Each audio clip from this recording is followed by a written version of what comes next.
कहानी है एक बच्चे की जो बोल नहीं सकता था, पर जिसका रोना हनुमान जी सुनते थे।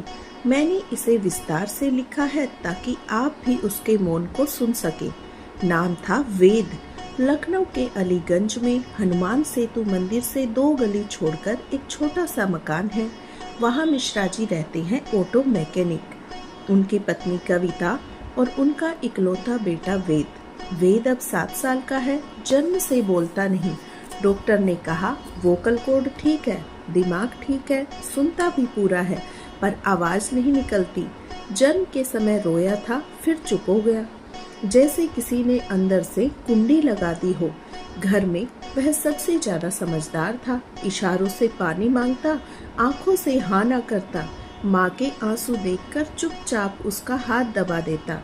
स्कूल वाले ने एडमिशन नहीं लिया, बोले बच्चा बोलता नहीं, दूसरे बच्चे चिढ़ाएंगे। कविता ने घर में ही स्लेट पर ए आ ई सिखाई। वेद को गुस्सा नहीं आता था, उसे एक ही जगह सुकून मिलता था और वह था हनुमान सेतु मंदिर। जब वेद 4 साल का था, कविता उसे मंगलवार को मंदिर ले गई। भीड़, घंटी, सिंदूर से लाल हनुमान जी की मूर्ति। कविता ने हाथ जोड़े, बाबा इसे वाणी दे दो। वेद ने मूर्ति को देखा, बड़ी बड़ी आंखें, गदा कंधे पर, मुंह थोड़ा खुला, जैसे कुछ कह रहे हों। वेद वहीं बैठ गया। फिर उसकी आंखों से आंसू बहने लगे, न आवाज और न ही सिसकी, बस धारा निकलती रही।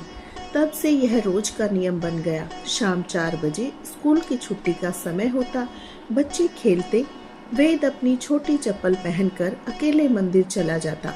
पुजारी पंडित रमेश शुरू में रोकते, बेटा भीड़ है, फिर आदत हो गई।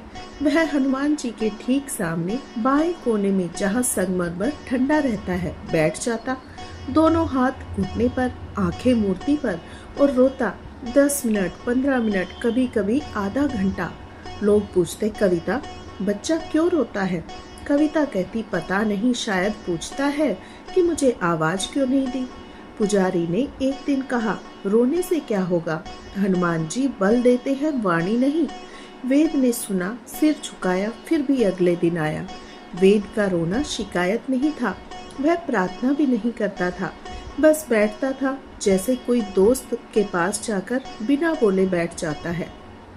उसके पास शब्द नहीं थे, उसके पास देखने की ताकत थी। वह देखता कैसे एक बूढ़ा रोज आकर हनुमान जी के पैर दबाता है, जैसे बेटा बाप के।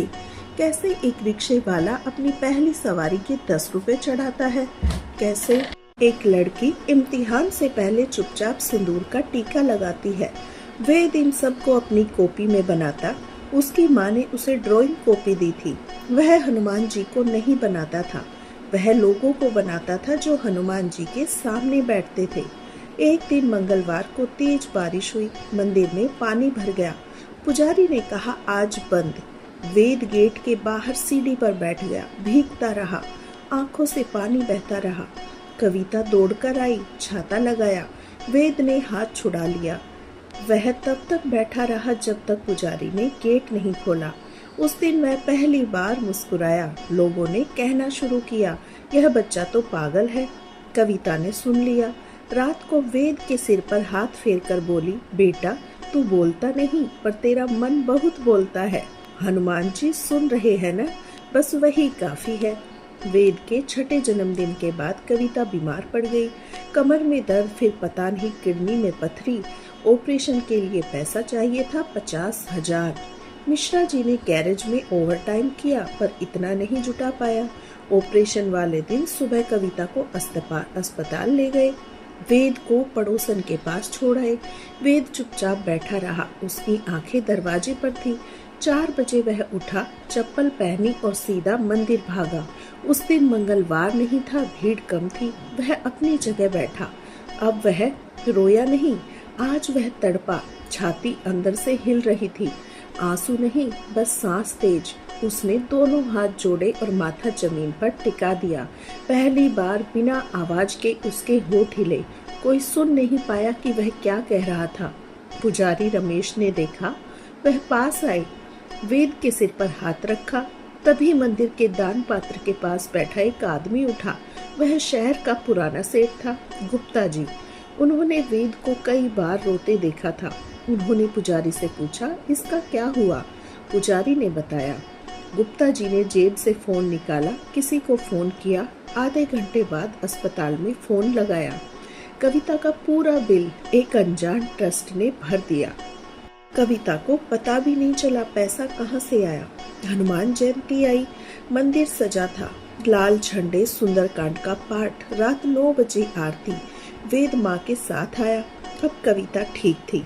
आरती शुरू हुई। ढोल मजीरा, जय हनुमान, ज्ञान गुण सागर, पूरी भीड़ गा रही थी। वेद हमेशा की तरह सामने बैठा, आंखें बंद और आंसू बह रहे थे।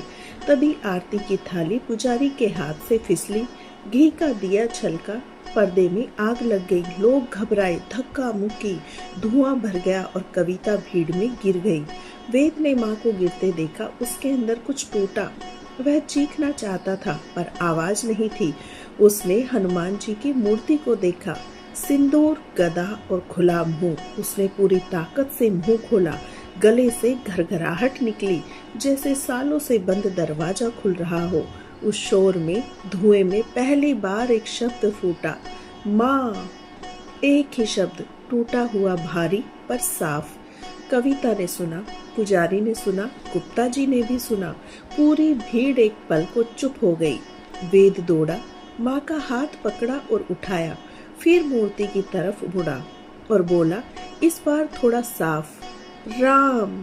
वह रोने लगा, अब आवाज के साथ। हिचकियां निकलने लगी। पुजारी ने आग बुझाई, किसी को चोट नहीं आई पर चमत्कार हो चुका था। डॉक्टरों ने अगले दिन जांच की, सब नॉर्मल। उन्होंने कहा, इसे साइकोजेनिक म्यूटिज्म कहते हैं। सदमा, डर या गहरी भावना से आवाज अंदर अटक जाती है। जब भावना सीमा पार करती है तो ताला खुल जाता है। कविता ने कहा, भावना नहीं, भरोसा था। वेद अब बोलता है, धीरे धीरे, अटक अटक कर, पूरा वाक्य नहीं। शब्द जैसे पानी, मंदिर, बाबा। स्कूल ने अब एडमिशन ले लिया। वह क्लास में सबसे कम बोलता है पर सबसे ज्यादा सुनता है। रोज शाम 4 बजे अब वह मंदिर जाता है। अब रोता नहीं, अब बैठता है, आंखें बंद करता है और धीरे से कहता है, जय हनुमान। पुजारी रमेश से कहते हैं, हम सब मांगने आते हैं, पर यह बच्चा सिर्फ बैठने आता था, इसलिए हनुमान जी ने इसकी पहले सुनी। लोग अब वेद को बजरंगी का बच्चा कहते हैं। वेद हंसता है। एक दिन कविता ने पूछा, बेटा तू इतने साल रोता क्यों था?